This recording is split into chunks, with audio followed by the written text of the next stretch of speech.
आज का पवित्र बाइबल पाठ याकूब की पत्री अध्याय 1। परमेश्वर के और प्रभु यीशु मसीह के दास याकूब की ओर से उन 12 गोत्रों को जो तितर बितर होकर रहते हैं नमस्कार पहुँचे। हे मेरे भाइयों, जब तुम नाना प्रकार की परीक्षाओं में पढ़ो तो इसको पूरे आनंद की बात समझो, यह जानकर कि तुम्हारे विश्वास के फरके जाने से धीरज उत्पन्न होता है। पर धीरज को अपना पूरा काम करने दो कि तुम पूरे और सिद्ध हो जाओ और तुम में किसी बात की गति ना रहे। पर यदि तुम में से किसी को बुद्धि की गति हो तो परमेश्वर से मांगो, जो बिना उल्हाना दिए सबको उदारता से देता है और उसको दी जाएगी।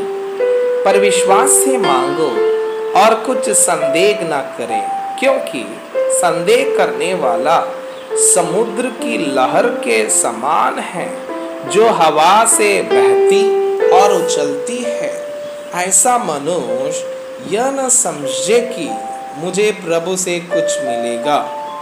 वह व्यक्ति दुचित्ता है और अपनी सारी बातों में चंचल है। 9वां वचन, दीन भाई अपने ऊंचे पद पर घमंड करे और धनवान अपनी नीची दशा पर, क्योंकि वह घास के फूल की तरह जाता रहेगा। क्योंकि सूर्य उदय होते ही खड़ी धूप पड़ती और घास को सुखा देती है और उसका फूल जड़ जाता है और उसकी शोभा जाती रहती है। इसी प्रकार धनवान भी अपने मार्ग पर चलते चलते धूल में मिल जाएगा। 12वां वचन, धन्य है वो मनुष्य जो परीक्षा में स्थिर रहता है, क्योंकि वह खरा निकलकर जीवन का वो मुकुट पाएगा जिसकी प्रतिज्ञा प्रभु ने अपने प्रेम करने वालों से की है। जब किसी की परीक्षा हो तो वो यह ना कहे कि मेरी परीक्षा परमेश्वर की ओर से होती है, क्योंकि ना तो बुरी बातों से परमेश्वर की परीक्षा हो सकती है और न वह किसी की परीक्षा आप करता है, परंतु प्रत्येक व्यक्ति अपनी ही अभिलाषा से खींचकर और फंसकर परीक्षा में पड़ता है। फिर अभिलाषा गर्भवती होकर पाप को जनती है और पाप जब बढ़ जाता है तो मृत्यु को उत्पन्न करता है। हे मेरे प्रिय भाइयों, धोखा ना खाओ, क्योंकि हर एक अच्छा वरदान और हर एक उत्तम दान ऊपर ही से है और ज्योतियों के पिता की ओर से मिलता है, जिसमें ना तो कोई परिवर्तन हो सकता है और ना अदल बदल के कारण उस पर छाया पड़ती है। उसने अपनी ही इच्छा से हमें सत्य के वचन के द्वारा उत्पन्न किया है, ताकि हम उसकी सृष्टि की हुई वस्तुओं में से एक प्रकार के प्रथम फल हो। 19 वचन से, हे मेरे प्रिय भाइयों, यह बात तुम जान लो, हर एक मनुष्य सुनने के लिए तत्पर और बोलने में धीर और क्रोध में धीमा हो, क्योंकि मनुष्य का क्रोध परमेश्वर के धर्म का निर्वाह नहीं कर सकता।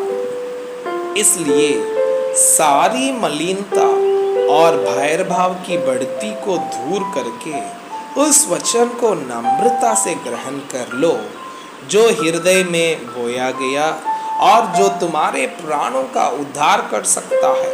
परंतु वचन पर चलने वाले बनो और केवल सुनने वाले ही नहीं, जो अपने आप को धोखा देता है। क्योंकि जो कोई वचन का सुनने वाला हो और उस पर चलने वाला ना हो, तो वो उस मनुष्य के समान है जो अपना स्वाभाविक मुंह दर्प बचपन में देखता है, इसलिए कि वह अपने आप को देखकर चला जाता और तुरंत भूल जाता है कि मैं कैसा था। पर जो व्यक्ति स्वतंत्रता की सिद्ध व्यवस्था पर ध्यान करता रहता है, वह अपने काम में इसलिए आशीष पाएगा कि सुनकर भूलता नहीं, पर वैसे ही काम करता है। यदि कोई अपने आप को भक्त समझे और अपनी जीभ पर लगाम ना दे, पर अपने हृदय को धोखा दे, तो उसकी भक्ति व्यर्थ है।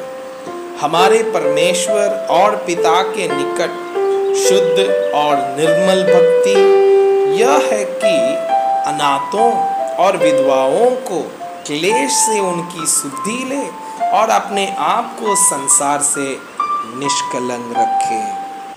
मैं आपसे यह अनुरोध करता हूँ कि कृपया आज का बाइबल पाठ को अध्ययन करें और जिन वचनों के द्वारा आप प्रभावित हुए उसे अपने कॉपी में लिखें और आज दिन भर इस वचनों को अपने जीवन में अभ्यास करें। परमेश्वर चाहता है कि आप उनके समान सिद्ध और पवित्र बन जाएं। परमेश्वर आपको बहुताई से आशीष करें। आमीन।